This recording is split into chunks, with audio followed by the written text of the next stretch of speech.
Right, I'm going to tell you the new story now that I'm completely going to make up. Where we live, right, lads, where we live on the coast, there is a place called Ferns. You know Ferns? Mhm. Colin and them live there. Who is that? Colin and all live there.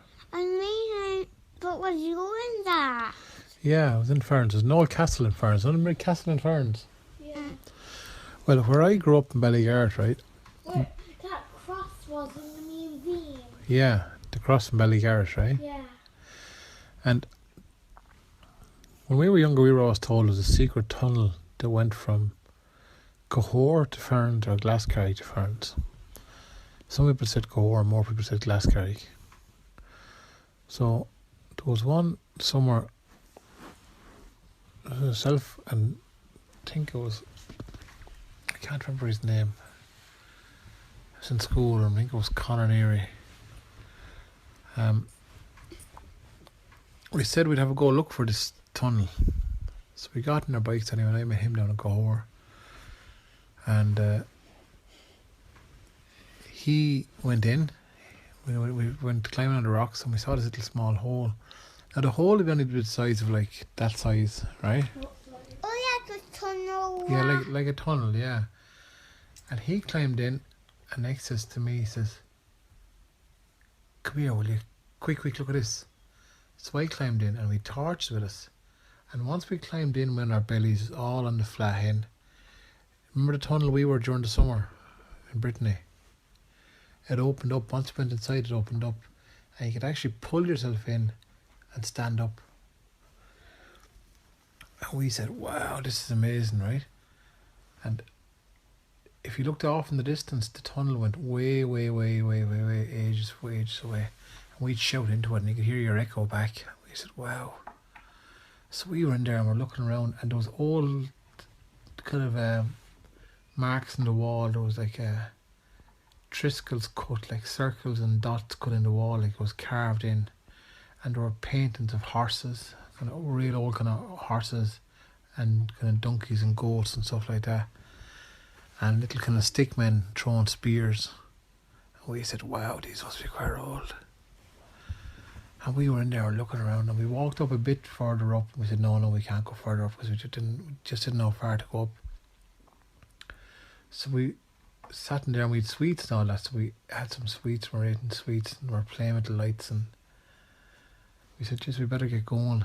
So we're in there for a good hour and a half, and we crawled back out on our bellies. And as I crawled out, I was the first to go out. And I said, "Conor, no, stop. I said, "What?"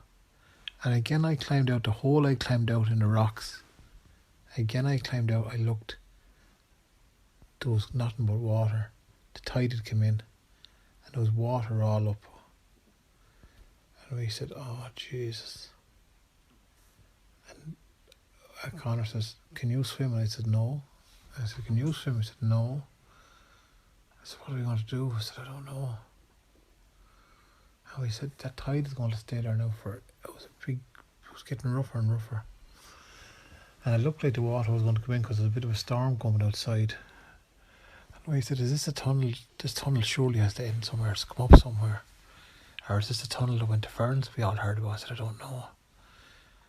So we said, right, we had no phones or anything back then. And we said, let's keep going walking. And as we were walking, wasn't the water splashing in and coming further and further in the tunnel. So we used to always have to keep walking ahead of the water before the water come in. Now we were lucky, there was loads of air to breathe in. And we walked and we walked and we walked. And the batteries kept blasting with the torch. And we walked and we walked. And we'd stop, get something to eat, some of our sweets. And next the water would be coming back in behind us again. And you could hear the water rushing in behind us. And there was times when we would have to kind of bend down a little bit and get down on our knees. And then it'd come back up again, it'd be in full height. And all along the way, there were markings on the wall and pictures and kind of paintings on the wall. And we walked, and now and again you could see some light coming in above, from up in the earth, up above in the ground. And we'd call up and we could hear no one. So we carried on walking, and we worked out that we were able to walk around.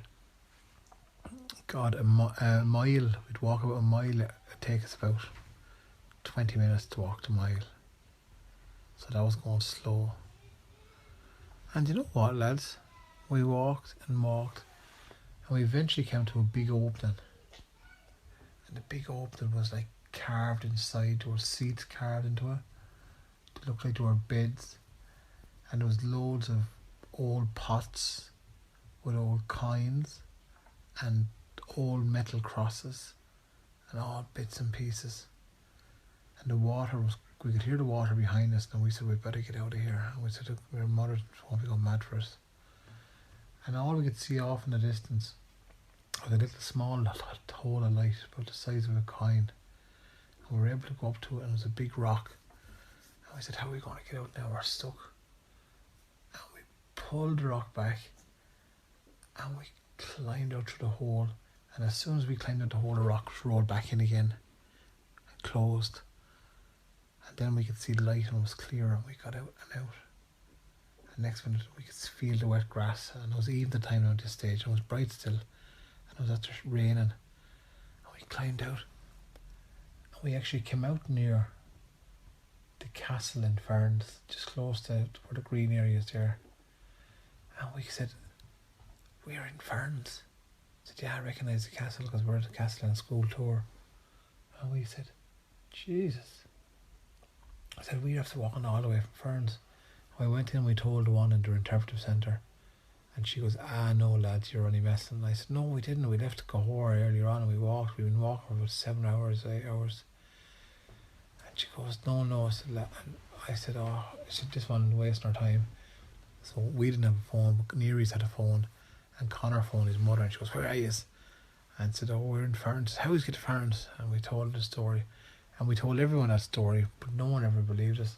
But if you ask him to this day, he'll always say that happened. But did Nanny? Yeah, Nanny did believe us. Because I tell you why she believed us. We never told anyone this, but know where all the gold and stuff was? Yeah. Both of us took a coin with us. And I have a gold coin, and Connor has a gold coin still, I think. I have a gold coin that's in an old box in Nanny's house. It's a big heavy coin about that size. Okay. That wide, but that thick. And it's real heavy. Heavy as a really big rock. Yeah, it's like a rock. No, it's a big coin, and like a big chocolate. Daddy, do you see me doing a sound? Oh, I heard you farting, yeah. And that's a true story. And if I found that coin, lads, the thing is, I can never remember how we got into the little tunnel down in Cahora. I can't remember. And that tunnel is still there, and that passage is still there with all that gold in it. But Daddy, you know that tunnel? Yeah. Would it still be full of water? No, the water goes out after the storms. It goes back out. Goes back all the way down to Cahora. But can you maybe show us it someday? But has the grass went over it? Yeah, I can't remember. It probably has. We can never find it. A fair idea. We could go look for it someday. If you'd like to. If you'd like that, we could do that. That'll be okay? Okay, at the end. Daddy, that was kind of scary. Hello?